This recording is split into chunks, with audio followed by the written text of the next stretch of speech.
Actually, should I admit? So now it is so Oh, hello. Hello. Yes. Hi.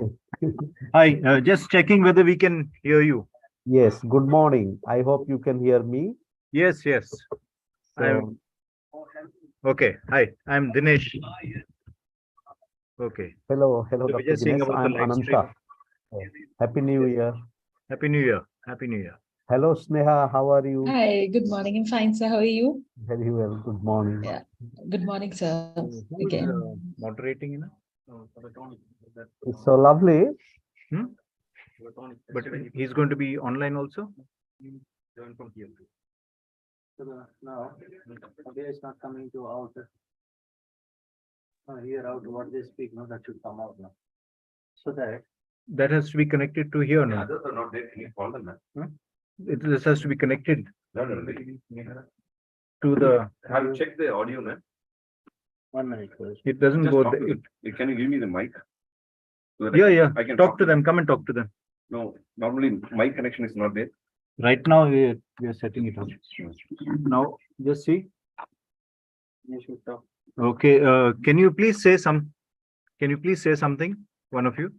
You just want to check the sound. Yes, sir. Am I audible to you? Is it fine? I can hear you on my laptop, but on Just a the minute, yeah. system, not yet. One Okay. second. We're just setting it up. Yeah, sure. No issues. Yeah.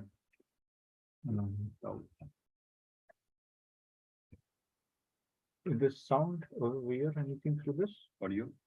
No, this doesn't come through this at all now.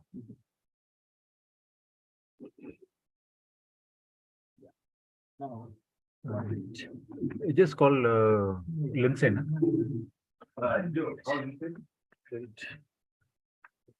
May you give me my hand? Okay, sure.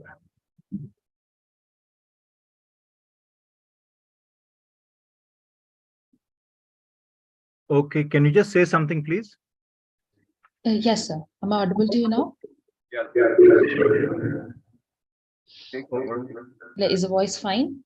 I'll mute you. Yeah. Is the voice fine now? Okay, sir. Thank you.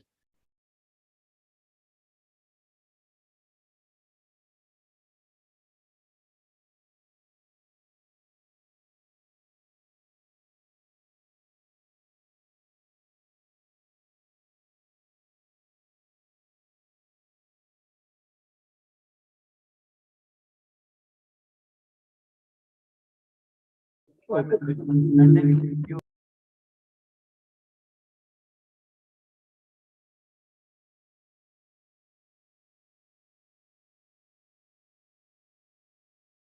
Now you Okay. Can you just say something? Yes, sir. I'm here. Can you hear me? Am I audible to everyone? I hope it's fine. You are okay, but Okay, sir. Thank you.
Oh, hello. Oh, hello. Yeah, I hope you can listen to me. Do you hear me? Yeah, good morning. Morning. Then fine. Yeah, thank you very much. And how about Dr. Anirban? Hello, can you hear me? Dr. Anirban, can you Hello. video on and keep the mic on? Yes, doctor. Yeah. Hello, can you hear me? Yes, we can hear you. Perfect. Yeah, perfect. yeah. Okay, thank you. Now, once again, Miss Sneha Matthew, can you keep Yes, your sir. Yeah. Is it clear? fine? Perfect. Yeah. So I just want to ask you, like PPT would be shared from your end, or I'll have to share it from here? You have to share. Okay. Okay. Thank you. Mr. Anandagiri has sent us the PPT. Yeah, we have. Okay. Sir. I have sent a latest one 5 minutes ago. I want you to upload that, please. The latest one. Yeah, latest only. We have Yeah. that. Yeah, 7th of January. Thank you. Dr. Anirban, do you have any PowerPoint? Or Actually, we have a electricity failure at this point of time. So I'm having some problems getting things sorted, but it's going to be okay. PowerPoint, I have one. If I can, I'll share it. Otherwise, I'll use the mobile phone to talk about my paper. almost? Yeah, thank you very much. In few minutes time, 2 or 3 minutes time, we are rolling out.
We have now arrived at the final panel discussion of this year's DeSmet DeMarneffe seminar.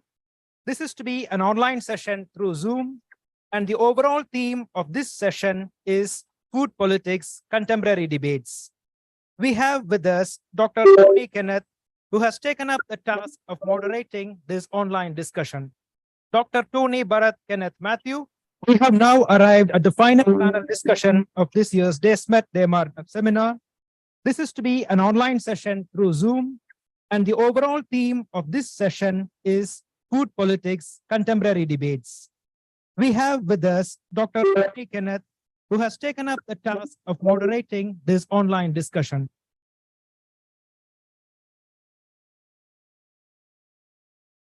Dr. Tony Bharat Kenneth Matthew completed his MA and MPhil from the Catholic University of Leuven, Belgium, and his PhD from the University of Innsbruck, Austria. He has an array of research interests too wide to be listed in this short time, and has published 10 papers in national and international journals. He is currently assistant professor at the Sacred Heart Seminary in Punamalai in Chennai, and a guest lecturer at the University of Madras. Dr. Kenneth, I invite you to introduce the panel members to us and to moderate the discussion.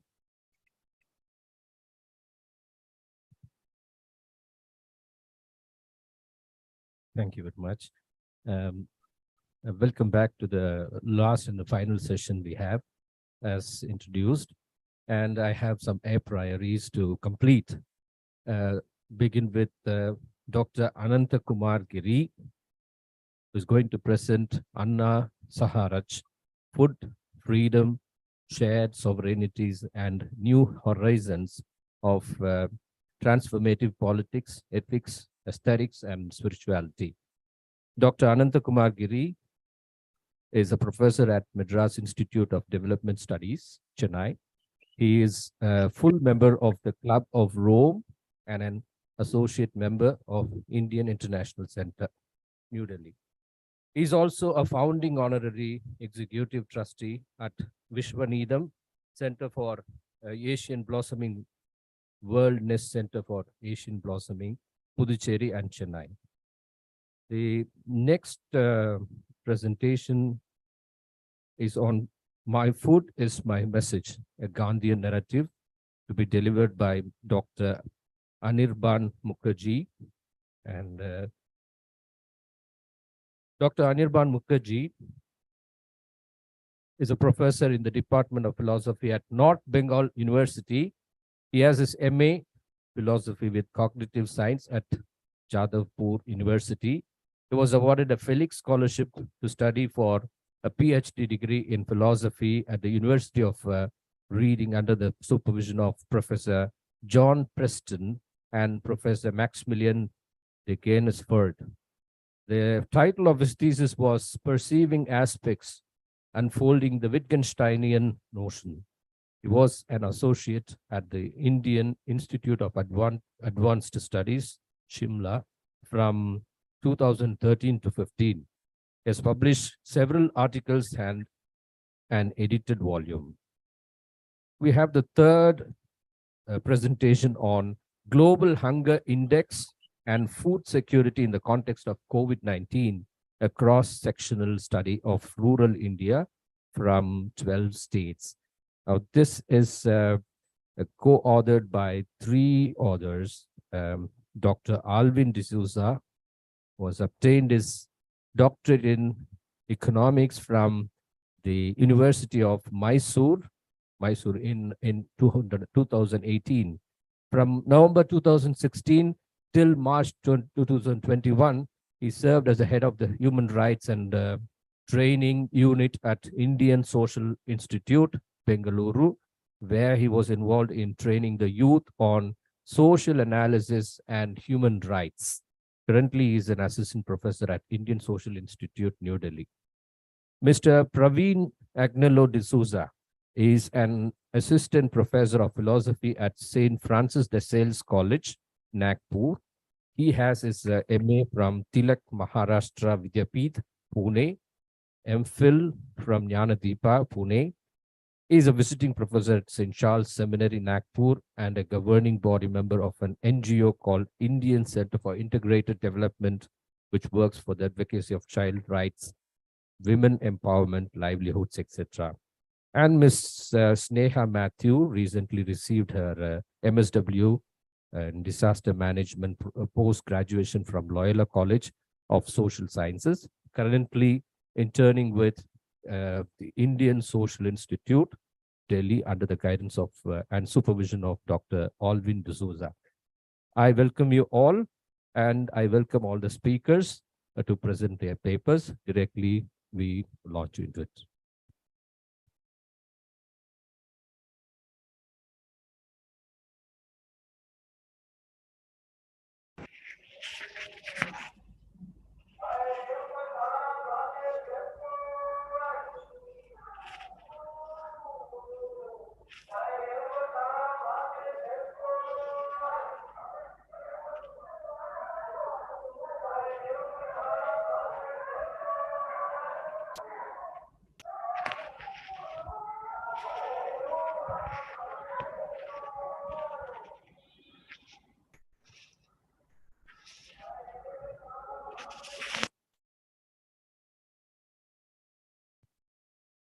Father, you can start.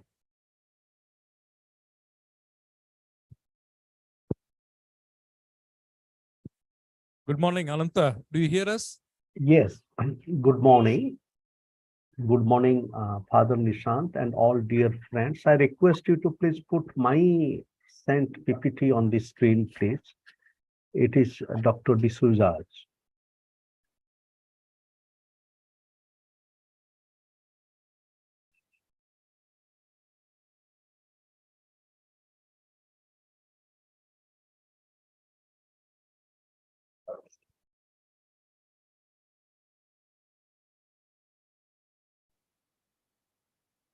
So, good morning, dear and respected friends, Dr. Matthew and fellow panelists, and Father Nishant, Father Guru, and all dear friends.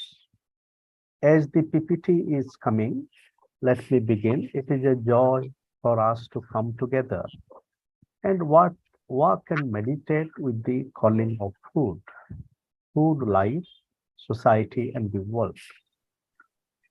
The title of my offering to this dialogue is Arna Saharaj, which builds on the notion of the discourse and practice of food sovereignty. Are you kindly, working to bring my PPT to the screen, Dr. Matthew and friends? It's being uploaded here. As it is coming, I wish to submit that the theme Arna Saharaj builds on the discourse and practice of food sovereignty, which is a much known theme and practice. And food sovereignty can relate to the notion of Arna Swaraj. But I want to invite us to think about sovereignty, not only in terms of the sovereign, but also in terms of two things. One is non-sovereignty and the other is shared sovereignty. The idea of non-sovereignty has multiple dimensions and connotations, including theological dimensions. In a deeply inviting essay, Professor Fred Dallmeyer, who draws his inspiration both from critical philosophy as well as his following the path of Lord Jesus Christ. He challenges us the vision and practice of what he calls a sacred non-sovereignty. And he realizes the path of Lord Jesus Christ as a path of sacred non-sovereignty. So we need to, when we are talking about food sovereignty, it would be interesting to also understand the limits of sovereignty. While the sovereignty is a dimension, but the sovereignty also has a limit. We know that the food cultures of the world today, historically, these food cultures have shared with each other. Therefore, you see, we in India, we are now eating potato. If you look at historically, where does the potato come from? I think 400, 500 years before, after the conquest of the Americas, when these potatoes were first discovered there, they came to be grown in India and China. And the process of colonialism is not innocent here. Come back to the theme of food sovereignty and the notion of sovereignty, we need to open up the discourse and practice of sovereignty, including food sovereignty, to shared sovereignty, and therefore sharing of food. As each of the country become food sovereign, each of the locality become food sovereign, but this food sovereignty is also part of sharing of sovereignty. We know that food is facilitated by water and climate. And water and climate, including the other elements, the 5 elements, Agni, for example, fire, and water, earth, and ether, and wind.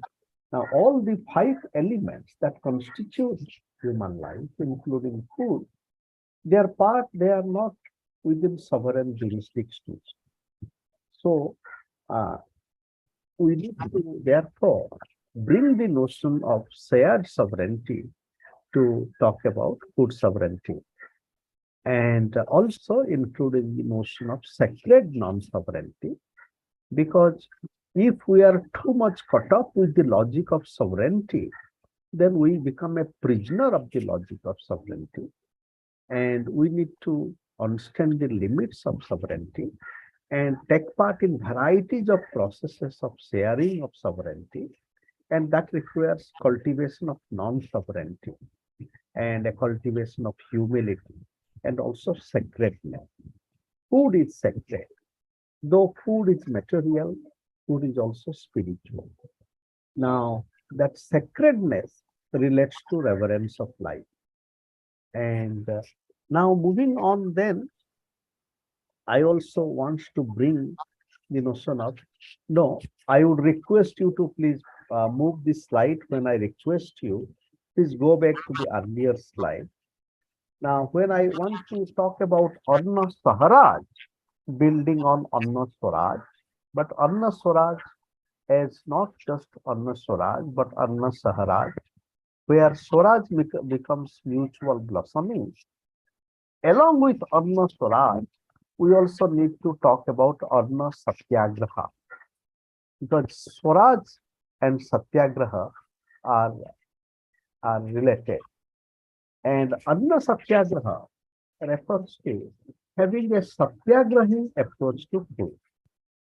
And this Satyagraha is building on Gandhi. It is not just political Satyagraha. How our relationship with food has an element of Satyagraha. That means we are relating with food with a dimension of our truth. And this Satyagraha, as we know, it is not isolated from the dynamics of 3 gunas.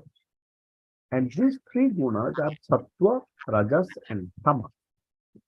And this is also explored, cultivated, and discussed in the Bhagavad Gita. In the Bhagavad Gita, in this yoga chapter called Druna Trayodasa Vibhaga Yoga, the chapter on the three gunas, there's a detailed discussion of sattva, what is sattvic food, what is rajasic food, what is tamasic food. My point is satyagraha is related to the dynamics of these three gunas. For example, rajas as power, tamas as darkness, and satya as truth.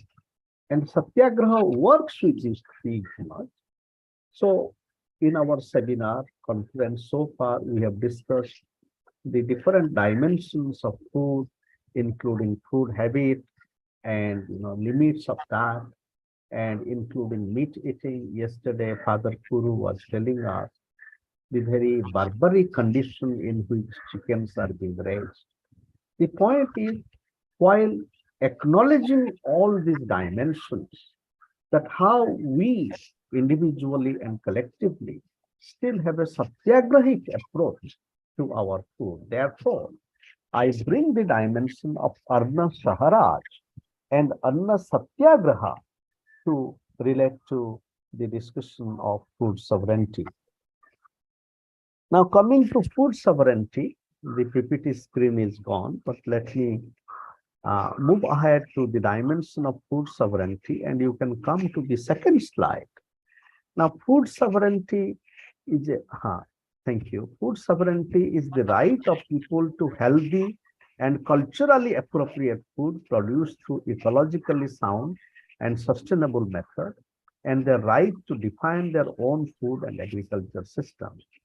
It puts those who produce, distribute, and consume food at the heart of food systems and policies, rather than the demands of markets and corporations. It defends the interest and the inclusion of the next generation. That is very important. For example, bringing a generational dimension.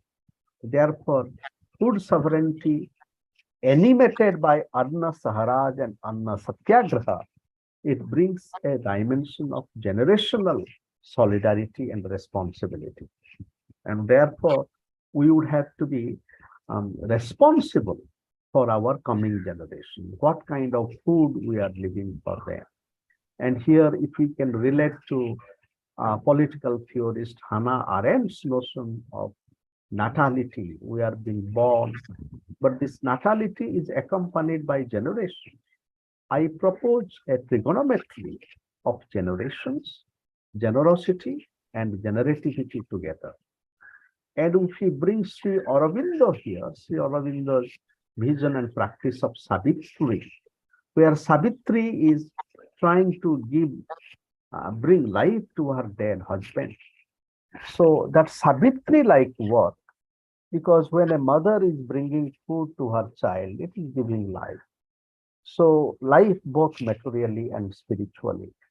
So bringing on the generational dimensions, so serving food, also quality of food, but also food knowledge. Philosopher David Kaplan has edited an interesting work called The Philosophy of Food, in which he is discussing different dimensions, the ethical, the aesthetic, and he including virtue ethics and others. But I want to bring the question of epistemology of food, building on Kaplan, food knowledge, for example. Now, we know that when our fast food culture is globalizing, later on I bring the work of a very important anthropologist of food, my teacher, Professor Sidney W. Mintz from the Johns Hopkins University, who has written a profound work called Testing Food, Testing Freedom. But the epistemological dimension of food is that, like yesterday, Father Kuru was referring to the country chicken or our homebred chicken. Now, we have varieties of spinach, for example, spinach, and varieties of homegrown food. But the contemporary globalized food industry, even in our hotels when we visit Kerala or Pune, now we do not get the local food in our hotel plate. Why it is? Our present generation, for example, we have become food zombies. Now, the kind of the knowledge of the food, preparation of food that our mothers had, Now the present generation does not have. I bring this challenge of epistemic loss and in a way epistemicide, what sociologist and philosopher Boaventura de Sousa Santos called epistemicide. That epistemicide is also happening vis-a-vis our knowledge of food, both the kind of sources of food, including preparation of food. Therefore, coming back to the notion of food sovereignty, that we need to bring these dimensions to food sovereignty. And that food sovereignty, which was first articulated by this group called Via Campesina, which is a farmers movement. It is a transnational farmers movement. Moving on, in the next slide, I present the issue of indigenous knowledge and food sovereignty.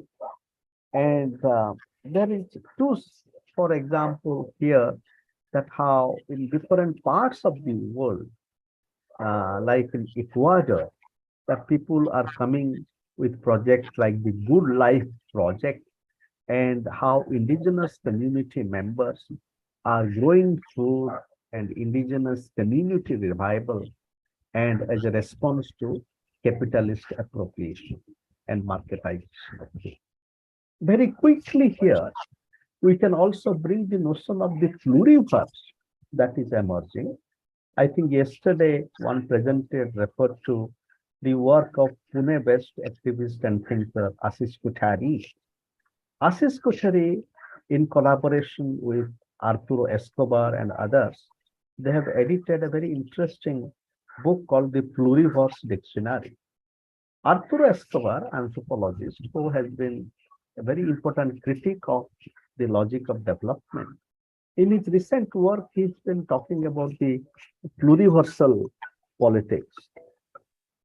So we need to bring the pluriversal as a way of opening up our conception of community and politics.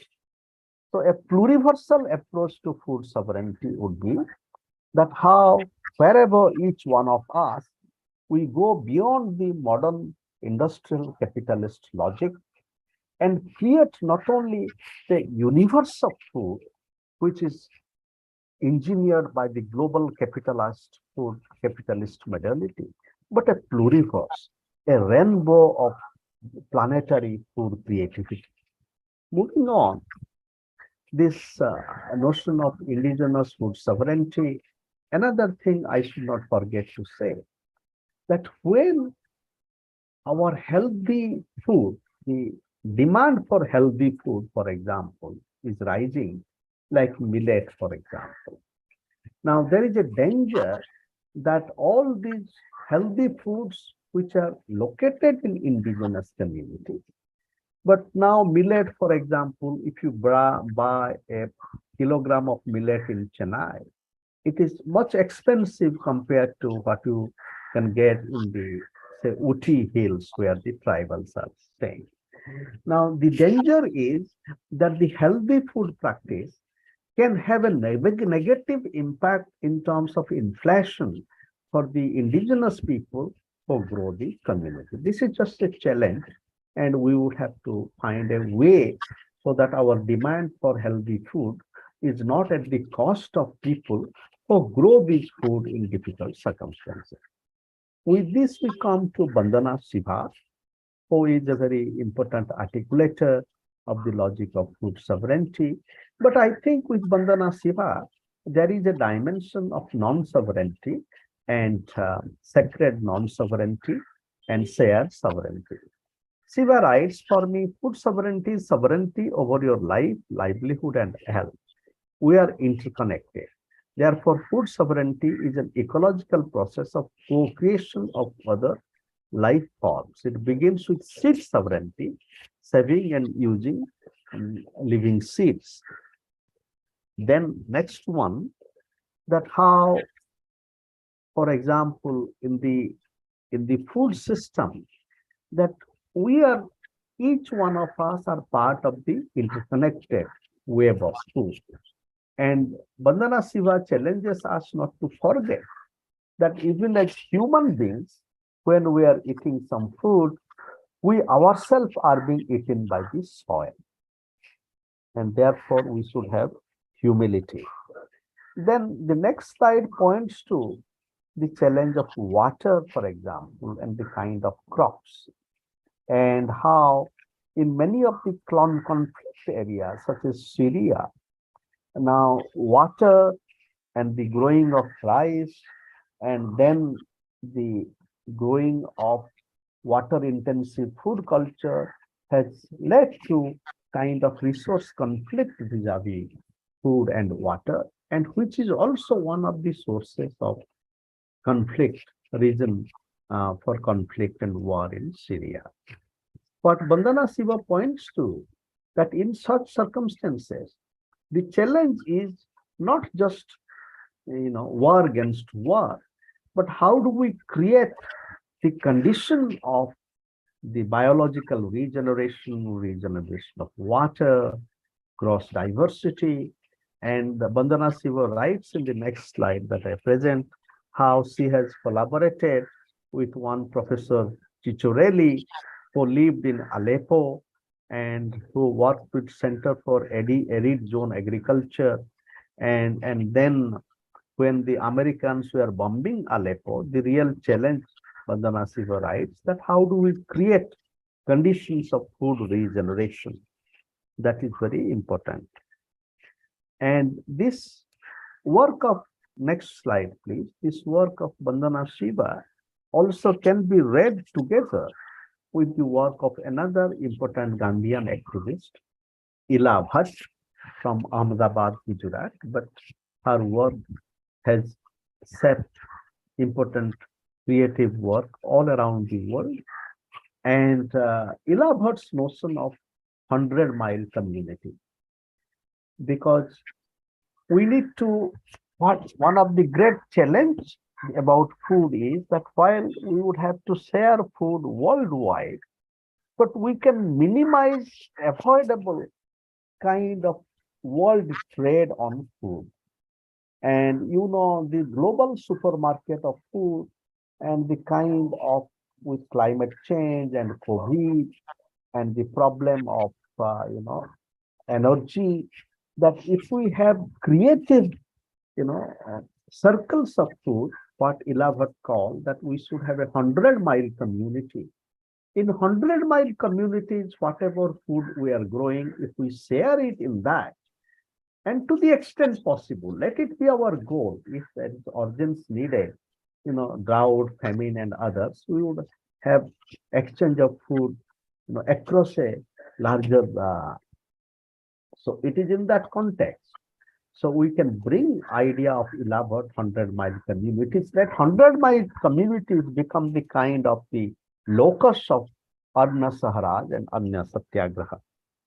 Moving on, I also present you the thoughts of M.S. Swaminathan, his notion of climate care movement and biohappiness. Vis-a-vis food, as I have mentioned, food is simultaneously material and spiritual. And we need to preserve, not only preserve, but kind of flourish our biodiversity and cultural diversity, but also our diversity of food ways. And that would lead to biohappiness. Next, I come to the, I come to the issue of food and freedom. Amartya Sen's notion of food and freedom, food security, human development and social quality, food freedom and transcendence, food freedom, meaning of life and purusartha, food freedom and ananda, food and freedom, ethics, aesthetics, and responsibility. Very quickly, I want to bring the question of purusartha, taking the question of gender and caste together. But food freedom as a quest for meaning of life. Then the next slide, I bring the, yes, I would conclude in 2 minutes, please. I bring the question of testing food and testing freedom from Sidney Mintz. And the Professor Mintz, my teacher at Hopkins, and he's saying that with the Caribbeans, the Afro-Caribbeans in the Caribbean plantations, where the slaves, they tested food, when they tested that they could prepare their own food, and they also tested freedom. And because of the paucity of time, I come to the next slide where I present the works of Professor Mills in this way.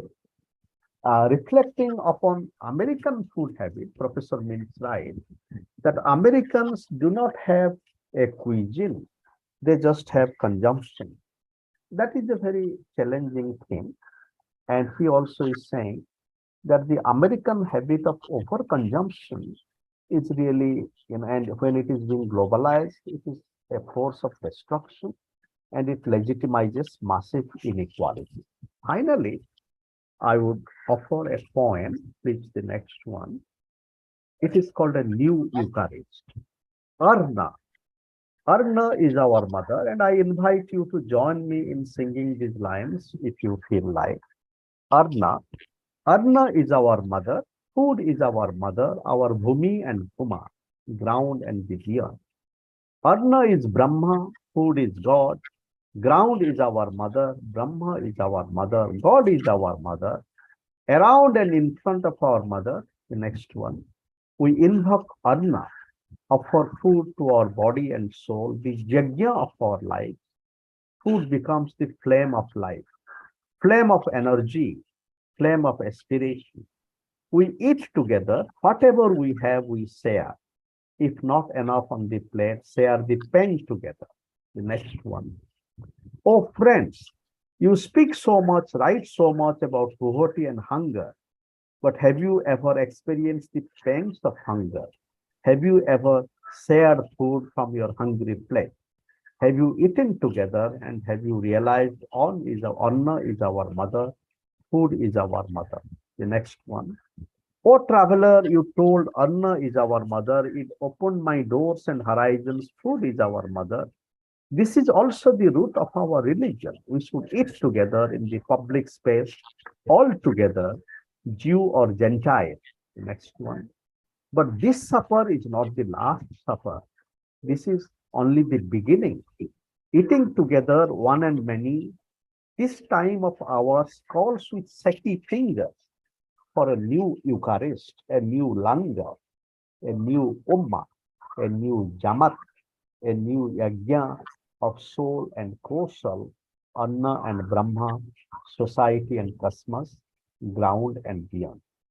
So linking food and freedom, and my concluding submission is, building on Sri Aurobindo, I want to say, a lonely freedom cannot satisfy a heart that has grown together with all heart. I am a deputy of an aspiring world. My spirit's liberty, I ask for all. Thank you.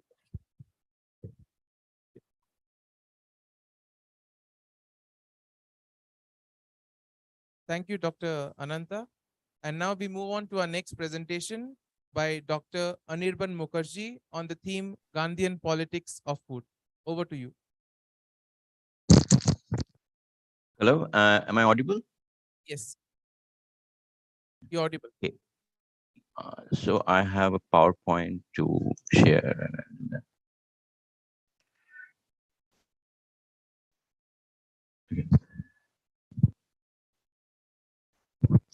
So thank you to the organizers for giving me this opportunity to speak in this seminar. When I heard about this seminar and I was thinking about sending an abstract, Gandhi came to mind. It seems that Gandhi has been in the mind of many of the presenters. I was reading through some of the abstracts and I listened to some of the lectures yesterday. And it seems Gandhi has been there, or what Gandhi thought about food and talked about food and how he lived his life has been there at the back of our mind, as at least people from India who now think of food and the politics or the political nature of food consumption and production. So my food is my message is the title of my paper, and I'll try to see the Gandhian narrative. But I'll also try to understand the term political. Sometimes it feels that we use it everywhere, and that takes away from the subtlety of the term. And it seems we can use power to understand everything, political to understand everything. and whether there is a space where we can say it's not political. And if that's there somewhere in Gandhi and in our own consumption of food. So Gandhi experimented with food, and Gandhi has a famous saying that my life is my message, and food is an aspect of our lives.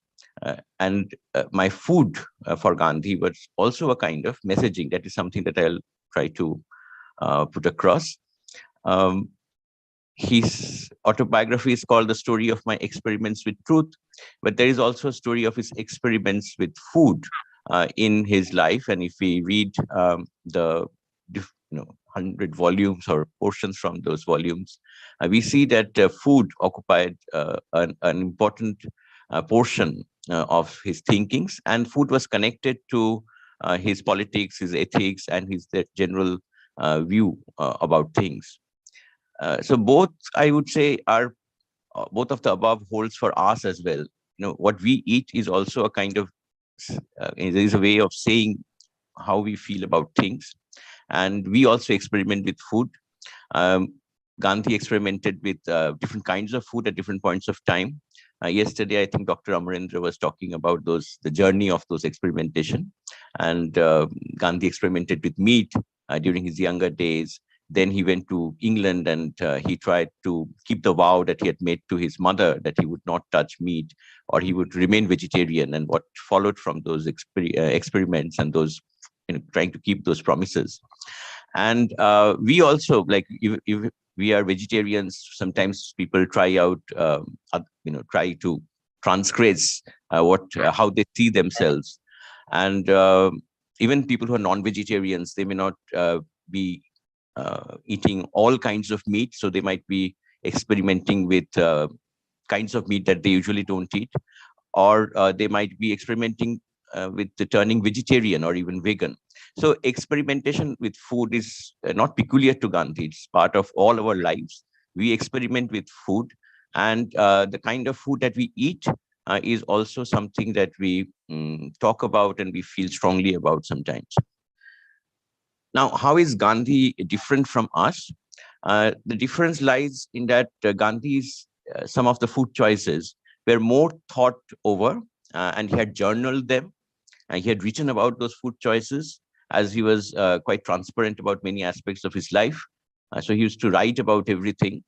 And those journalings, those writings had an impact. They were meant to have an impact. They were not just for his, they were not just his personal choices. So some of his food choices were political, as connected to, as he connected them to his political moves, like fasting. Some of our choices might also be political, conforming or reacting to political moves. Many of us, or many may not be really starting out political movements, but we usually sometimes conform to ways of eating, or we react to political moves. If something is banned, then we feel that we have to protest and we start eating those kind of stuff. That would also count as a reaction. Or we might conform to something, the current politics of that kind of eating of food. So we also have our choices, and we also send out messages, and we definitely influence people in our family or in our friend circle to take up certain kinds of food habits. So how food becomes political. So I really like to understand a bit of the journey of food becoming political. Food consumption or production is generally individual in a family. So you eat what you want to eat, and it is it's part of a community practice. Usually, just like you pick up the religion of your family, you pick up the food habits of the family. And even within a community, different families eat differently, or they have different kinds of sweet tooth or whatever masalas that they use. And that's connected to the way the family has preferred to eat. So I eat because we eat eggs. I eat eggs because we eat eggs. That's how we pick up the eating repertoire that we have.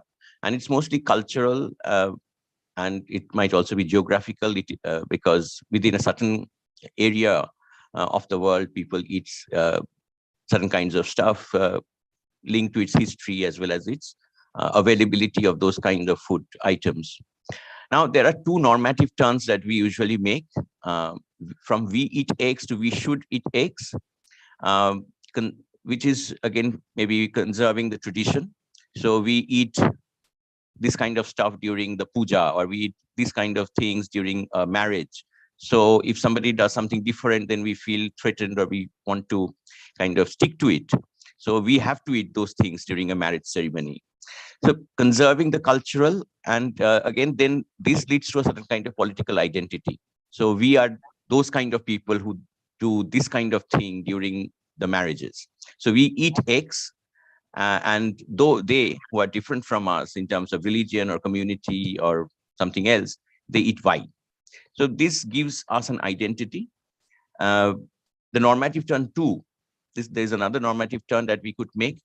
That is, we eat eggs to we should not eat eggs. So someone who is a non-vegetarian decides to turn vegetarian for ethical reasons or religious reasons or whatever reason. So that is another normative turn from what we do to what we should not be doing. There could also be another turn that we eat eggs, so you should also eat eggs. It's a normative turn from what we do, from an is to an ought, that's how you also should be doing it, or everyone should be doing it because that's how it is. So this normative suggestion of something, an ought, that can be given as an alternative, like you always have done this, but you should be doing this, or you should try doing this, or as an imposition that, of course, you should be doing this because that's the right thing to do. Arguments for this imposition or this suggestion of an alternative could be ethical or health related. So it could be that this is the right thing to do, or it could also be religious. Religious is also sometimes understood as a kind of a source of ethics, and also health oriented, that this is not good for people, this is not good for your health, so you should not eat this. And then this might lead to a legalization if they get that group who feels strongly about something, they are in power, or they want others to also follow that kind of food ritual, then they might move towards a legalization. They might want a legalization. And these normative projects, the normative projects tend to become political during those times of going towards legalization or going towards imposition on others. And that imposition, is it always wrong or is it right? Legalization, is it always wrong or right? Should people always have choices regarding what they want to eat or not? This is a political issue. Then this becomes political. So something which is personal becomes a part of the identity. And then from identity, it can become a certain political issue. So evaluating this normativity and politicization is important. And ought might be introduced also legitimately. It depends on the argument for it. So it's not always wrong to say that this is how you should do, or this is not something that you should eat or drink. So there would be, places where people think that smoking is wrong, so you should not smoke, or you should not eat this kind of products because it's not good for your health. Or it could also be, so the reasons could be ethical also, that you should not eat meat because it involves killing, or it puts animals into horrible situations, and so you should not eat meat, which is not ethical. Or it could also be scientific, that eating too much meat or not eating too much meat is not good for your health, so you should do likewise. Politics is not just about good reasons, so it's more about emotions and opportunisms.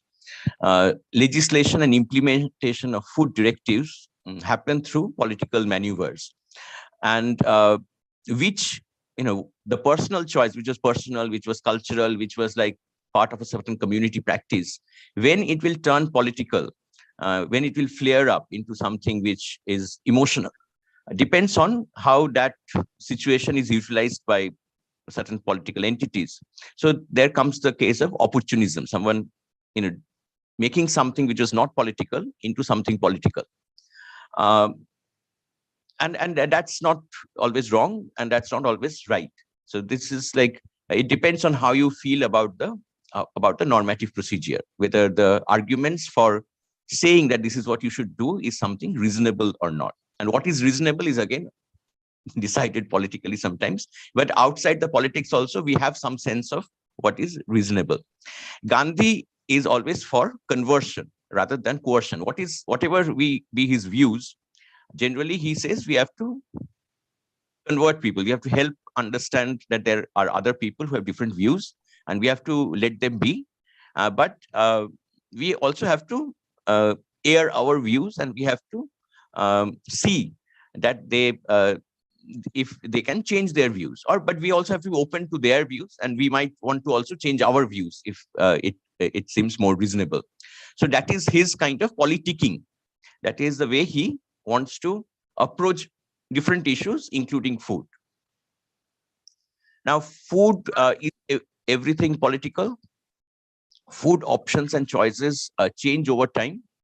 And they are like languages. Languages change over time, and they also change over our lifetime. So there might be many factors that bring about this change, but there may not always be a design. It may not always be political in the sense that someone is trying to impose this on everything. It may not always be someone controlling or someone's idea that everybody should change into this kind of eating. So those changes may again create new identity narratives, maybe due to macro changes in the world, but those changes are not specifically political. Politics requires a certain political will and consciousness that is not always present in every aspect of our life. So every aspect of our life does not change because of a certain kind of politicking. Those aspects of our life are not political in those moments, but they can turn political if somebody uses them politically. So what seems personal now, what seems just a community thing now, might become a political thing if somebody starts using it politically with a political intention. If you come back to Gandhi, Gandhi's essential values are of truth and ahimsa. Realization of truth, or sat, is the end. Satyagraha is the process. And this can happen through devotion, bhakti, abhyas. Abhyasa is discipline, and indifference to all other interests, vairagya. So you should be indifferent to other things so you can focus on what is important. And ahimsa is the means. So you have to take ahimsa, the path of non-violence. Not to hurt any living thing is no doubt a part of ahimsa. So you should not be hurting anything. Moreover, ahimsa is also love, genuine love for every living being. This ahimsa is also connected with brahmacharya. Mode of life leads to the realization of God. Generally, brahmacharya is about celibacy, avoiding sexuality. But it's not just about restraint on sexuality, it's also restraint in general, so that you can focus on what is important, and what is important is the realization of truth. Food comes into this picture. Gandhi addresses food from this kind of a narrative of self-control and self-realization. So he says a man becomes what he eats. So food is something that influences our being, and it influences our sensuality, as well as the way we approach food is in a sense determines our approach to life, or reflects our approach to life. One who has not been able to control his palate will never be able to control the other senses. So if you don't have any control over what you eat, then you will not be able to control the other senses as well. Food is meant to sustain the body. His body has been given to man as a means of self-realization. Self-realization means realization of God. So food is functional for Gandhi. Food is not something to be relished, but something that you need for your body to function. And the goal of the body is to realize God. The observance of celibacy becomes comparatively easy if one acquires mastery of the palate. So that is linked to self-control, self-realization, that food is important. And if you control or you have restraint over the kind of food that you eat, then that will help you to keep your focus. So he writes different books, and in even books which are not directly related to health and food, he brings in contexts of food. So I just wanted to kind of highlight this thing. So where he says regarding water, so he's also into naturopathy and nature cure. And he says many Orthodox Hindus do not drink while traveling, and the enlightened can do so for the sake of health. What the enlightened do, unenlightened do in the name of religion. So he says that the people who are not followers of any religion, but they can follow the rules of food intake in terms of health. Religion also had an impact on important role to play in his thinking about food. For him, food was a medicine, so he used food as a medicine. Like he was always interested in finding out about the health benefits of the foods, and those findings determined his views on food. His sources of knowledge were his own experiences, as well as reading of alternative medicinal literature, but also the dominant Western scientific literature that was available. So he was open to many influences. So he was obsessed with nature cure. He tried different kinds of therapy, hydrotherapy that he learned about from reading a book by Kuhn was one of them, but he did not have a lot of nature therapy. That was all part of his ways of treating himself when he was unwell, as well as treating other astromites when they were not well. And those experiences became kind of a feedback loop for him. So sometimes he would change his views on some kind of food choices, and sometimes he would go back to them. Or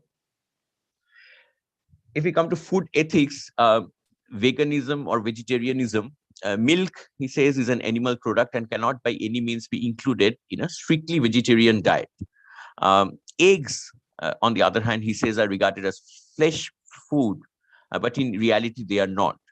So he was in favor of vegetarian diet, but experience, he says, has taught me that in order to keep fit, vegetarian diet must include milk and milk products. This is a significant departure from my original idea. And he was hoping for plant-based milk and meat substitutes to come up so that so they would provide the nutrients which were available from milk and other animal products without the ethical drawbacks. So this is also something that we see now. Many companies and startups have come up which are trying to produce milk and meat substitutes for vegan or vegetarian people. So he was not strictly vegan, and he was compromising based on the requirements of the human body. But he was, I think I have to, 2 minutes. Okay. So, in intention, he was a vegan, but in actuality, he could not practice veganism. We all know the story that he gave up milk for some time, but then he had to come back to consuming goat's milk. So meat and milk, he says, to get meat. Why are they problematic? Because to get meat, we have to kill. And he had that regarding meat. He says that nature has meant man to be vegetarian. And he refers to some physiological evidence that our teeth is of a certain order and our intestines and so on and so forth. So meat and milk come from domesticated cattle, which are sometimes diseased, so it is not safe. And he says that yagna, even if permitted in Vedic society where animal sacrifice was going on, it does not fit ahimsa. So we should not, let it part of our ritual, our process. So he's not just because it was going on earlier, we have to follow it. That's not his logic. He is usually he's more true to the spirit of ahimsa towards all living beings, not just human beings, but all beings, all living beings, and that he takes seriously in his food choices. Regarding food, there is an issue of guilt, duty, and minimalism that is there. So it may be said without any fear of exaggeration that to partake of sweetmeats and other delicacies in a country where the millions do not even get an ordinary full meal is equivalent to robbery. So eating too much is not right for him, and he wants to give you a feeling of guilt for doing that. And it is, he says, a theft to take any fruit that I do not need, or to take it in a larger quantity than is necessary. So you should not eat more than what is needed. Then he says about food should be taken as a matter of duty to sustain the body, only in quantities to the needs of the body. So just for the need. And he's so minimalist about food and functional. The body is injured every time one overeats. So if you're eating more, then your body is being injured. So there was also this year of bread labor that he had, which he borrowed from people like Tolstoy, Ruskin, and as well as from the teachings of the Bible, that one should labor with one's own hand and must earn their bread. And when he was talking about earning the bread, he was talking a bit about agriculture. He says most of the people are involved in agriculture, and the rest also should try to grow their food at least. So food was not meant for pleasure. It's never for the satisfaction of the palate. And that one point is, all the delicacies of the world cannot equal the relish that hunger gives to food. So one should be hungry, and food is about just satisfying that hunger. Regarding intoxicants, he thought that they made people incapable of doing anything useful and should be prohibited. Fasting is something that we, whenever we think of Gandhi and food, fasting comes to mind. And fasting is something that he used for his personal as well as political process. Sometimes in his home, when his son did something, he was fasting. But he got into several cases where he was fasting as a political protest. But he would also talk about fasting as a healing process for the body, for the purification of the soul, and as a kind of prayer. But even while fasting, if someone was thinking about food, then he thought that was a breach of his fast. And we also know about salt satyagraha. In protesting the salt tax, and he was, of course, in his later consumption of ghee and salt, he was very minimalist. He was aware of the limited choices that the poor people have of different regarding food, and talked about cheap but nutritious options. But generally, to conclude, his goal of realization required following the principles of non-violence and brahmacharya.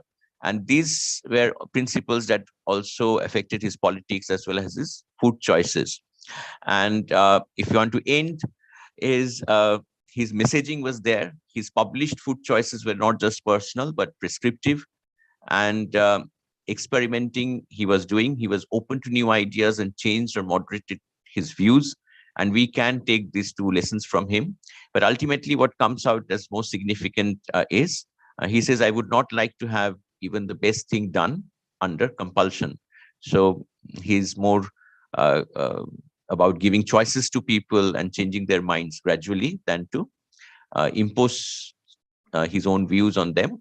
But of course, regarding intoxicants like alcohol, he was more a prohibitionist.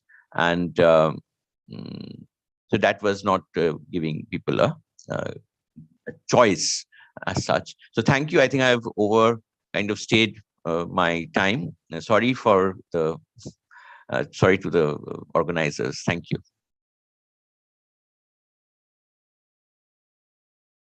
Yeah.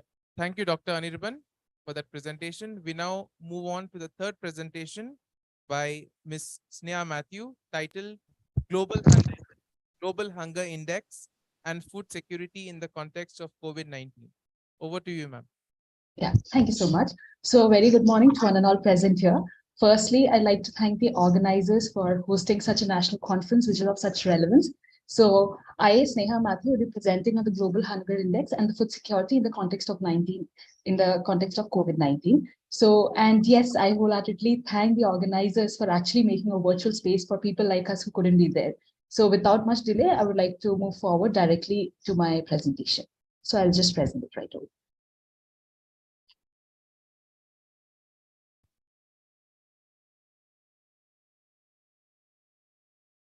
I hope it's visible. Yes, ma'am. Okay, thank you. So the topic for the day is Global Hunger Index and the food security in the context of COVID-19. So this is from the evidences from rural India, from where we have taken the primary data is taken from the 12 states of India. So it's a co-authored paper by Dr. Alvin D'Souza, myself Sneha Matthew, and Dr. Praveen Agulu D'Souza.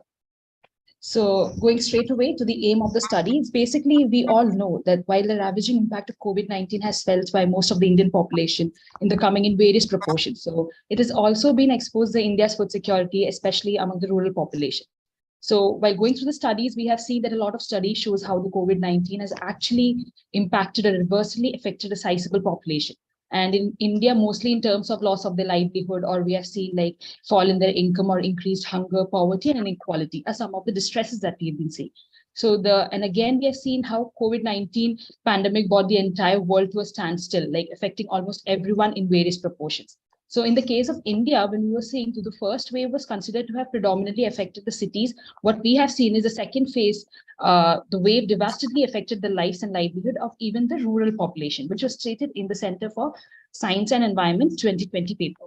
So the impact of COVID-19 was as such that it pushed many people into poverty. Like a study by the World Health Organization and World Bank has shown that more than half of a billion population were pushed further into poverty due to various causes such as healthcare costs. So as we all know, like being thrown into poverty is again being added to a number of hungry population and then again impacting the productivity of people. So basically, due to their poor and deprived nutritional status, this vicious cycle continues with more and more people rendered poor, hungry, and malnourished. So basically, coming straight away to the aim of the study, it was to understand and discuss the impact of COVID-19, the food security of rural India, especially from the perspective of the marginalized section of people. So the data was collected primarily from the women, children, Dalits, and Adivasis, which focused on these vulnerable sections of the people. So against the backdrop of the 2020 Global Hunger Index, this paper also takes upon the substantiate on the India's food insecurity. And India's reluctance to accept the data, questioning the methodology used by the Global Hunger Index was yet another scene. We have seen how we had to exactly locate the fault and blame analysis, wherein each of them have been blaming this is right, this is wrong. And from the findings of the paper, we actually discuss the policy recommendations, which moves closer towards the zero hunger index by 2030, which is the Sustainable Development Goal number 2. So next comes the methods used. So the methods used here are basically both the quantitative as well as the qualitative methods. So the secondary data we have collected from the Global Hunger Index report and the National Family Health Survey report and the Sustainable Development Goals India Index. And from the secondary data, the status of India's food security was assessed from the lens of nutritional status of people and from the children for a better understanding phenomena for the food security. The two developed state, that is, as stated, the Gujarat and Kerala was compared with the two backward states, that is Bihar and Uttar Pradesh.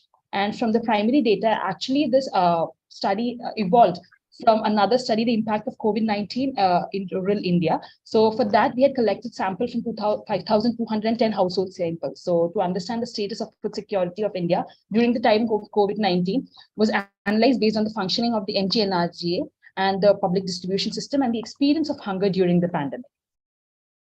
So coming straight away to the objectives of the study. Objectives of the study was firstly to understand and measure India's progress in reducing the hunger by comparing the Global Hunger Index for the year 5 years, that is from 2018 to 2022, and comparing it with some selected neighboring countries such as Sri Lanka, Bangladesh, and Pakistan.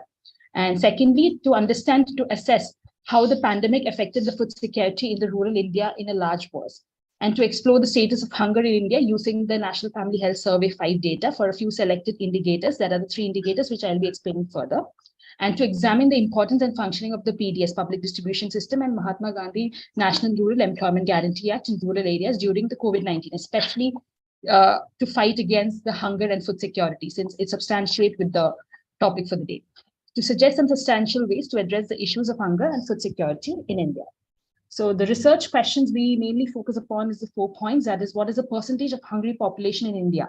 To understand if it has increased or decreased over the years, and the progress of India towards achieving zero hunger, which is a requirement of the Sustainable Development Goal number 2. And to understand if India is performing better than its neighboring countries in Global Hunger Index or not, and has COVID-19 caused more hunger and food security in India in the last 5 years. So the results obtained from here, as in when we see, are firstly coming to the analysis of the experience of hunger during the pandemic. So the experience of hunger basically refers to the means of people who had to forego meals because of the pandemic. So coming straight away, when we asked the people if they have experienced such hunger issues, 61% of them replied with a yes. And the findings actually stands congruent with the study by the Right to Food Campaign 2021, wherein the findings of the Hunger Watch survey actually revealed that regardless of the income level, there was a widespread, a huge and a mass and a big divide between the urban and rural gaps were seen. So people had actually reduced their consumption levels and had to fall into food insecurity. And this is the data that we collected. So from the data we have seen, like as the figure 1 shows, among the 61% who said that experienced hunger, more people were from the states of Bihar and from the Uttar Pradesh. So it is evident that people from all the states experience hunger. It is evident that the pandemic made things even worse for the rural poor. As we can see, the inequality rose significantly and the food and employment shortages for some households even more vulnerable.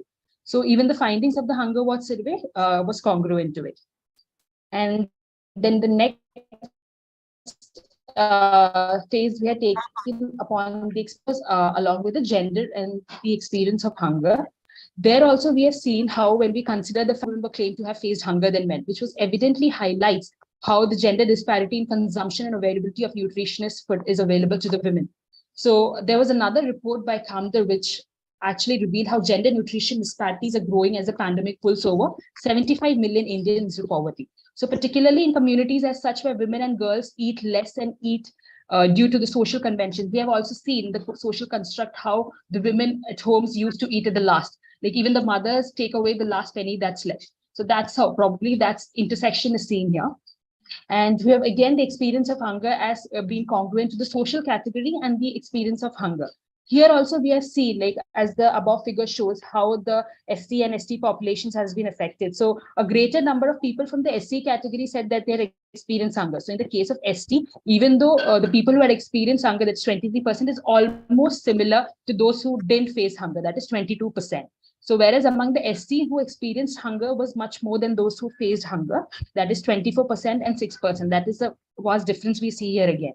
So this is explained by the fact why Uttar Pradesh and Bihar topped the list among the states with more percentage of people experience hunger in the slides earlier that it showed. So the COVID pandemic has emphasized the vulnerability of the current food system as well as with the disruption proportionately affecting the most vulnerable section. That was a report that was stated by the UN in 2020. So again, it stands congruent to the Hunger Watch report survey, which demonstrated the misery among the marginalized communities persisted for a long period of time, even after the lockdown lifted. Like many people were left without lower wages and consuming less food. So coming to the next one, the next analysis was based on the functioning of PDS during the pandemic. So the functioning of the PDS, so in this section, the perception of people with respect to the functioning of PDS was analyzed, including the perception of the marginalized people like the STs and the women. So here we have seen that mostly all states were satisfied with the functioning of the PDS, and wherein there was more satisfaction about the PDS in states like Kerala and Karnataka, as we can see here, both of them, Kerala and Karnataka, in higher numbers. So in these two states, more percentage of respondents said that the functioning of PDS was very good. And among these states, they were happy with the functioning of PDS, including Uttar Pradesh and Bihar.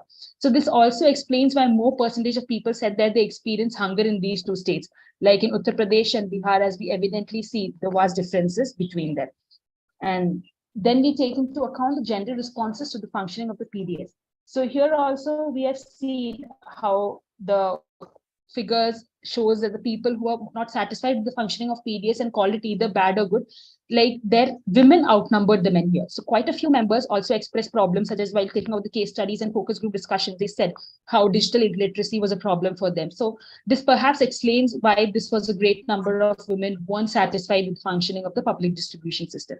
And many women also complained about not receiving the full quota of ration they were entitled to, and the biometric issues and phones and all internet connectivity issues were also stated. So to claim that there is hunger and amongst the plenty only adds to the sorrow of millions of starving Indians, as we see here. So the food security cannot be measured by the food grains demanded, since those who have been reduced to possessing little more than their starved bodies will obviously have little demand. So the food security should be measured against the standard of what people are entitled to, is what we state here. Coming next to the functioning of PDS through the lens of social categories was yet another instrument we've taken. So here we have seen that how a greater number of STs were satisfied with the functioning of PDS, and the ST population is mostly from the states of Jharkhand and Odisha. So more people of STs were unhappy with the functioning of PDS in their respective states. So this actually shows how, again, Uttar Pradesh and Bihar was coming on the highest verges. And then we have taken upon the functioning of MGNRGA. So for this, we had understood how the fact that MGNRGA aided and benefited the people, how many working days did the cardholders get, and what was the impression, like if they wanted this to continue or not, what was the significance of the pandemic, like having MGNRGA did help them or not. And so we have seen the studies by the Azim Premji Foundation wherein they revealed that 39% of the cardholders did not have a single day of employment during 2020-2021. So it was mostly in the states of Bihar, Madhya Pradesh, Maharashtra, and Karnataka. And while coming to the analysis, we have seen that among the states with more percentage of people who didn't go to work were from Jharkhand, Maharashtra, Bihar, and Uttar Pradesh. And only Odisha and Kerala had more percentage of people who got work for between 75 to 100 days. So again, we move on to the next, like the functioning of MGNRGA during the pandemic, what yet again analysis we've taken. So from this figure, we have seen that 21% of the MGNRGA workers, cardholders did not get work, and 14% got less than 25 days of work. So this again goes through those 60% of the people claimed to possess MGNRGA card. A majority of them didn't even get work, or they got less than 25 days of work. Next is the percentage of people who wanted or who wants the MGNRGA to continue is basically among the 55% of the respondents who want MGNRGA continue, a majority of them from West Bengal, Jharkhand, Chhattisgarh, and Kerala. So it must be noted here, like the 41% of the respondents were from the not available category also, which actually didn't answer or didn't wrote not applicable to them. Probably they doesn't know the significance of it, it hasn't been published to them. So that's how we see here. Next is we've completed the primary data, and coming to the secondary data, as we've stated earlier, we've taken it from the Global Hunger Index, that is status of India in comparison with the three neighboring countries. So the three neighboring countries we have taken is Bangladesh, Pakistan, and Sri Lanka. So here we have seen, like when we compare, we can see that India's global index value or to that of three other neighboring countries, that India has been worse than any other country. And even Pakistan, whose global hunger index score was lower than India during 2018, has made significant progress, like they have outperformed India. So the rate of improvement from 2018 to 2023 is also faster than other neighboring countries when we see the data than India. So it's actually alarming to see such a differences. And coming to the GHI ranking for selected South Asian countries from 2018, again, the three states are Bangladesh, Pakistan, and Sri Lanka. So actually this reveals how figure 10 actually makes it clear that how India has fallen behind the other neighboring countries and to become the worst performer in 2020. And which we have to see here, Pakistan, which was the worst performer among the four in 2018, has actually performed better and pushed India to a position of the worst performer in 2022. Then we check here. So the next thing we were focusing on the controversy around the Global Hunger Index data. So we have seen how the government has been reluctant to accept the data. So some of the responses from the Indian governments were given as below. First one is like misinformation seems to be the hallmark of the annually released GHI report, is what the Ministry of Development 2022 did reveal. And then they said like calculating hunger based on mainly indicators relating to health indicators of children is neither scientific, is what they mentioned. And then they mentioned that the report is not only disconnected from the ground realities, but also they chooses to deliberately ignore the efforts made by the government to ensure food security for the population. So these were the government responses. On counter to that, many experts actually argued that this criticism is misplaced. Like we, as a renowned person as Deempa Sinhe has said, that though a different methodology is used, like a report states facts. Here what we see is Basant Kaur also stated that although there are debates about methodology and data, the issue cannot be ignored. Even when we see that, it appears like the government is more focused on the messenger, that is the Global Hunger Index, and not on the message that it reveals, that through the hunger, malnutrition, and food insecurity it actually provides in front of us. And it is also important to note how the current government is not comfortable with the data or the report that is not favorable to them. So that was yet another analysis we had taken. And The other one was the National Family Health Survey indicator. So under this, 3 indicators that we considered namely were children under 5 years who are stunted. So stunting basically is defined as those with low height for age. And the second indicator was children under 5 years who are wasted. So wasted is defined as low weight for their height. And the third indicator was children under 5 years who are underweight. So the underweight is defined as low weight for their age. So on comparing this, we have seen that according to the NFHS data itself, that the rural data have been more percentage of children are stunted, that is 37%, than the urban areas, that is 30%, owing to the social economic differences or statuses in rural areas. So India is falling short of 3 global maternal, infant, and young children nutrition in order to target the stunting, wasting, and the anemia, low birth weight, and childhood obesity. So this was a report that was published by Global Nutrition Report in 2021. And we see that even though India is on track to fulfill the stunting target, but 35% of the children under the age of 5 are still affected, which is more than the Asia region average of 22%. So India has made little progress towards meeting the wasting objective when we see here with 19% of children under the age of 5 affected, which is greater than the Asia average of 9%. So it is indeed disturbing and alarming to see such data being revealed in front of us. And next is comparing it with the children under 5 years who are coming from the select forward and backward states. So here among the children, a developed state like Gujarat also offers, when we've considered a developed state, Gujarat was one of them. So offers a worrisome picture among the wasted youngsters, with 25 of them being high for the difference being wasted. So surprisingly, Uttar Pradesh ranks higher than the national average, which outperforms the other states in the category. So next comes a comparison of children from under 5 who are underweight in selected countries, in select backward states. So again, we have considered this. So the one common feature seems to be that more number of rural children are underweight than the urban children. And we have seen that only Kerala having the least difference between the rural and the urban one. We have seen that how Gujarat and Bihar have a larger proportion of children under 5 who are overweight, Gujarat and Bihar being the one. And coming next to is that we focused on the SDG index on hunger, that is sustainable development goals also. So here we have seen that for here it has revealed that even a developed state like Gujarat has actually performed very poorly with selected SDG goal number 2. So indicating high population that is hungry or food insecure. And SDG India prepared by Niti Aayog presents the data only for 2018, 2019, and 2020. So that's why we have added only these 3 years. And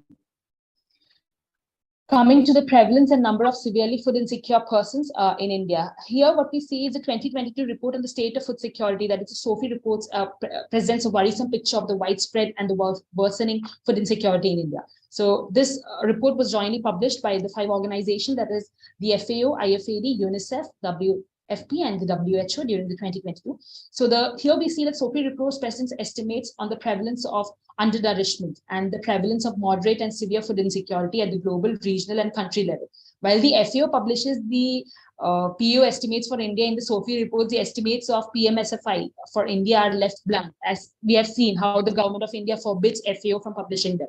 So however, the estimates of PMSFI for India can be deduced from the reports by looking at the other differences. That's how we deduced how we can actually get the difference between the estimates for South Asia and estimates for South Asia excluding India, which were given in the report.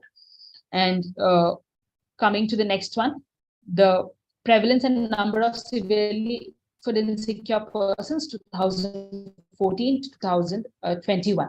Here also, we have seen that the number of food insecure persons are steadily growing in India since 2018, when we see the number.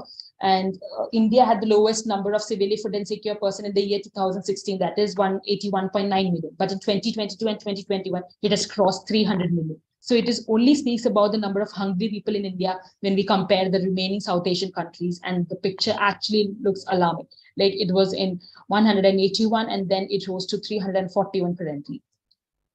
And taking into account the prevalence of severely food insecure person by sex, India, according to 2014 to 2021. And here also we have seen that how a greater number of women are severely food insecure than men. So this data is indeed alarming and disturbing, because having a greater number of women who are severely food insecure is not actually a good indicator for a progressive nation. So the data also shows that the difference has been widening over the years among the male and female. So the disproportionate one. So coming, yeah. Coming directly to the major findings of the study, we have seen that how 61% of the households reported hunger, with a higher proportion of them hailing from the states of Uttar Pradesh. And given that there are fewer women respondents for men, so hunger was noted by the large proportion of respondents in the SC category. And during the COVID-19, 58% of households indicated that PDS was very important for the family. So among those who were unsatisfied with the operation of PDS, women outnumbered men. And then we have seen the majority of SCs were pleased with the PDS, how a greater number of SCs were dissatisfied with the implementation of, particularly in the states of Bihar and Uttar Pradesh.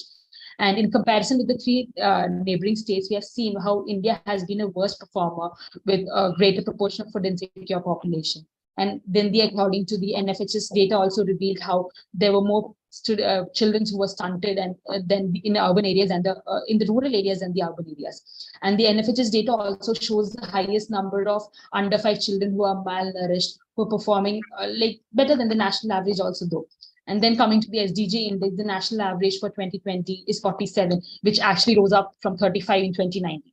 And again, the findings has also been relevant. And the recommendations we put forward is to further strengthen the social security schemes like the MGNRGA and the PDS to benefit a whole lot of session, because though these schemes played an important role during the pandemic to provide a safety net to the rural poor owing to more demand like caused by the increased unemployment, then there's a need to expand it. So what we put forward is to expand it at least to 180 days for all the states, because when having conversation with them, even the people wanted it to expand. So it is worrying to note that despite its important and a heavy reliance upon the rural population, MGNRGA funds have been reduced by 25% in the 2022 to 2023 budget. So what we say is you cannot make people food insecure, like food secure with reduced allocation to MGNRGA. Similarly, extending MGNRGA to urban areas to provide basic income. And the MGNRGA should be monitored and implemented effectively and efficiently, like keeping a track of it, and then universalizing PDS to ensure that no one, especially those who migrate from places to places, do not being left alone. And then again, better monitoring existing schemes to prevent leakages and ensure that the schemes like ICBS programs, the PDS, the MGNRGA actually benefits and targets the neediest population. And yeah, coming to directly to the conclusion. So in the absence of an approach that aims to balance both economic and social indicators, India is faced with a huge problem of hunger and food insecurity. It is also embarrassing to know that the countries like Pakistan and Bangladesh are more food insecure than a smaller number of hungry population. And the government of India must actually acknowledge the seriousness of this matter and work towards the eliminating, instead of blaming, like playing a fault-playing game here. So it should be put into better mechanism to monitor and implement the existing schemes and thus attain food security for its vast population. So India needs to accept the reality laid bare by the Global Hunger Index, wherein we see that they have to focus upon the message that it is putting forward. So yeah, coming to the end of it, thank you to each and everyone listening so patiently to me.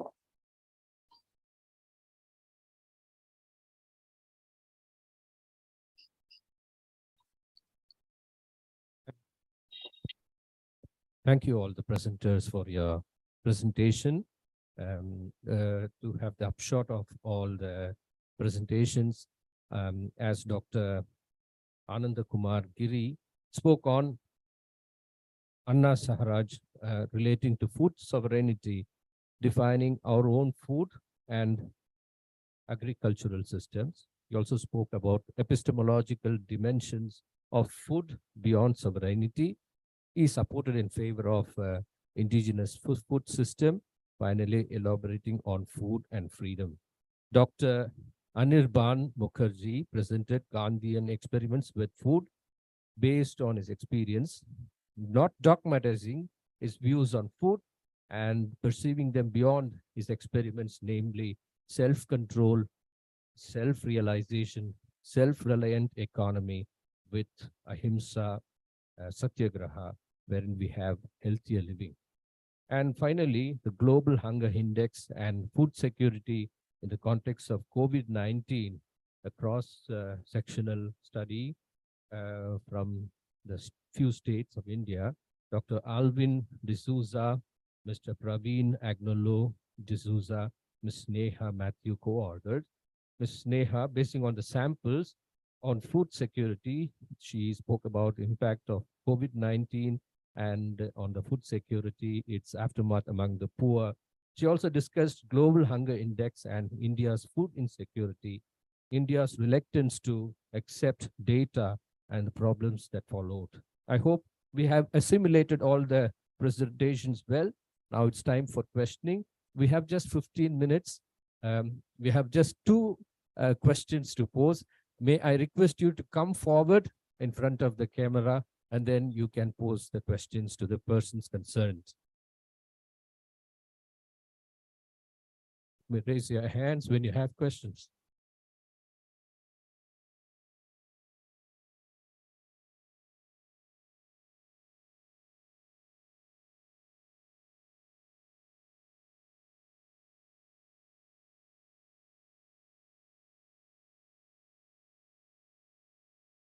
Meditation. Yeah, please.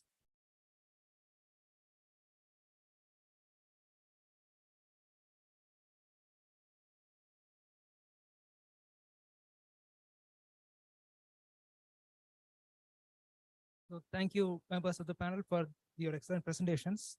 So my first question is regarding the food security, food sovereignty. In school, we all learn about the heroes of the Green Revolution, Swaminathan, Subramaniam, Indira Gandhi, and all that. It was seen as something which more or less saved Indian democracy. But my question is, since you have tied the Green Revolution to the problem of pesticides, industrial farming, and unsustainability, has India's Green Revolution also turned out to be a double-edged sword for us? And do we need to question it, or do we need a new kind of revolution in India? And since that, you were mentioning something in Ecuador, a movement in Ecuador, that was, I believe it was completely private, not without any government funds or government support. Is there any way that that can be duplicated in India? A movement to ensure food sovereignty without government funding, without government support, and without any government intervention? So that is my question regarding food sovereignty. Regarding the final presentation, you're talking about the MGNREGA, and you had recommended that it be expanded.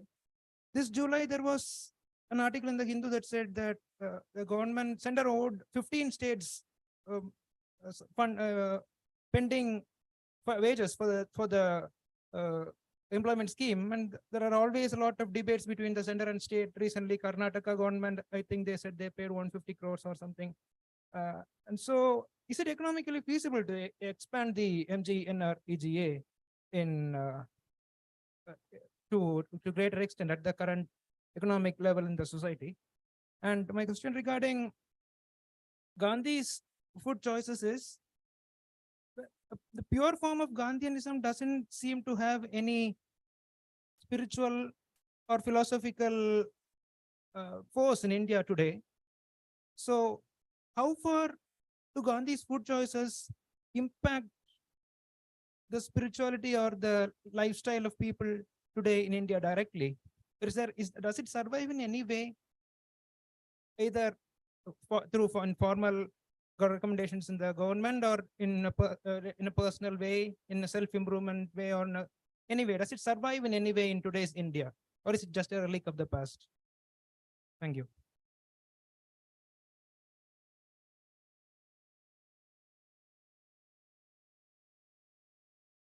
So who should go first? Should I go or? Okay, if I may. So thank you, our respected interlocutor. Now, in terms of food sovereignty and green revolution, now green revolution has played an important part. But green revolution from the beginning, for example, Dr. Swaminathan, from the beginning have challenged all stakeholders to understand the limits of chemical fertilizer. And I have had conversation with Dr. Swaminathan. I have published an essay on this. And so Dr. Swaminathan was concerned. He was alert to the danger of overexploitation of chemical fertilizer and so on and so forth. So now Dr. Swaminathan, for the last 20 years, he has been pleading for evergreen revolution.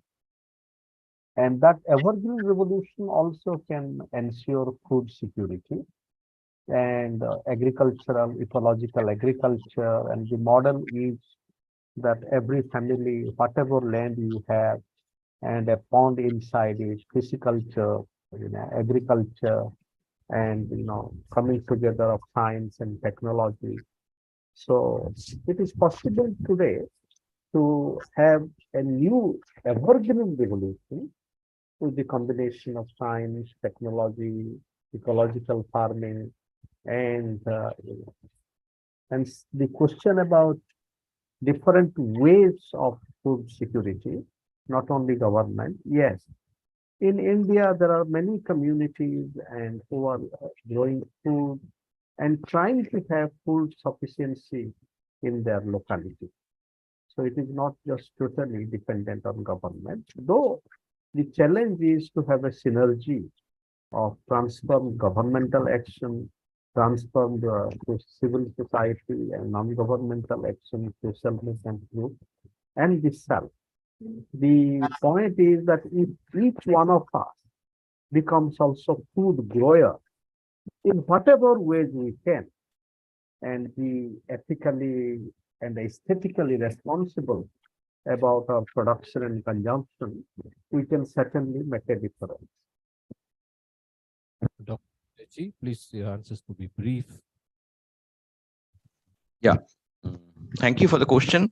Gandhi remains very relevant in spite of our forgetting the name.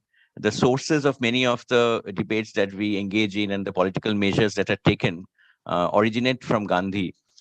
For instance, in many kind of political protests, you will see that the Gandhian methods are still the only ones that people resort to in the end of that of fasting, or and fasting is restraint upon oneself regarding food choices.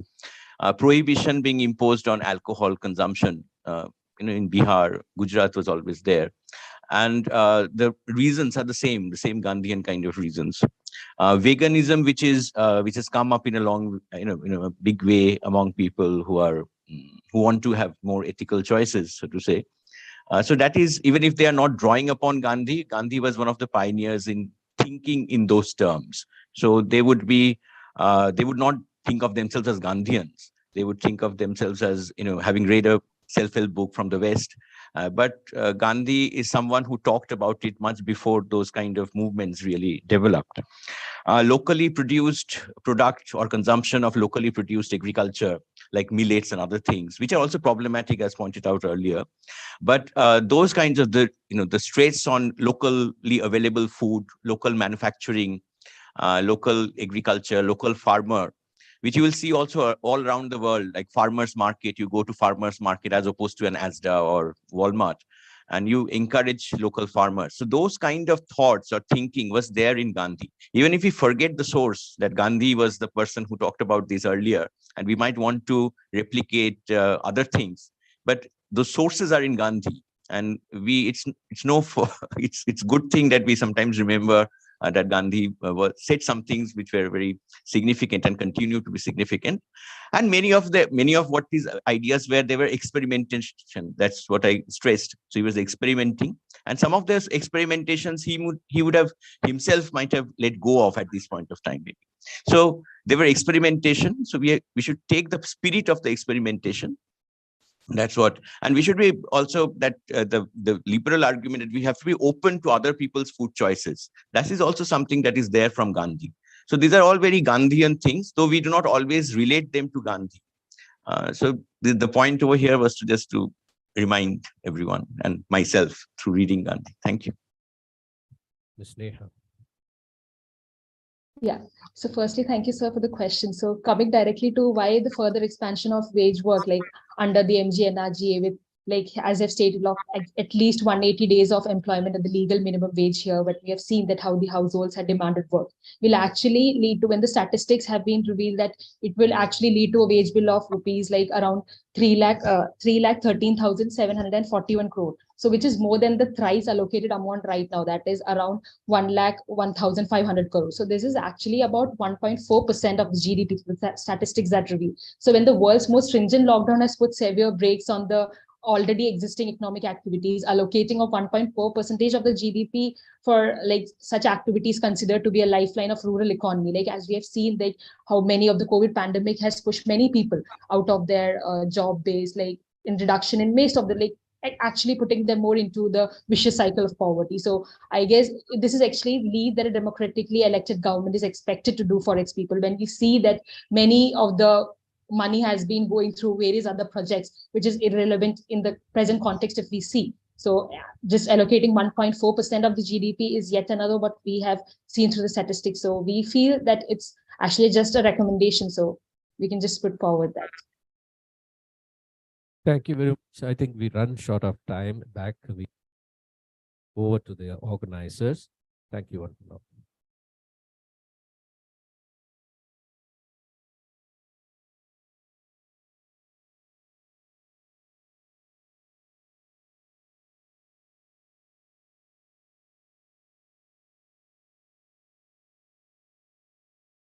Thank you, Dr. Kenneth, for setting the Thank you, Dr. Kenneth, for setting the course through the intricacies of this online discussion. And thank you, Ms. Sneha Matthew, Dr. Ananda Kumar Giri, and Dr. Anirban Mukherjee for making this final session possible and interesting for us. Thank you. Thank you so much. Thank you. Thank you, Anirban. Thank you, Sneha. Thank you, Professor Anand.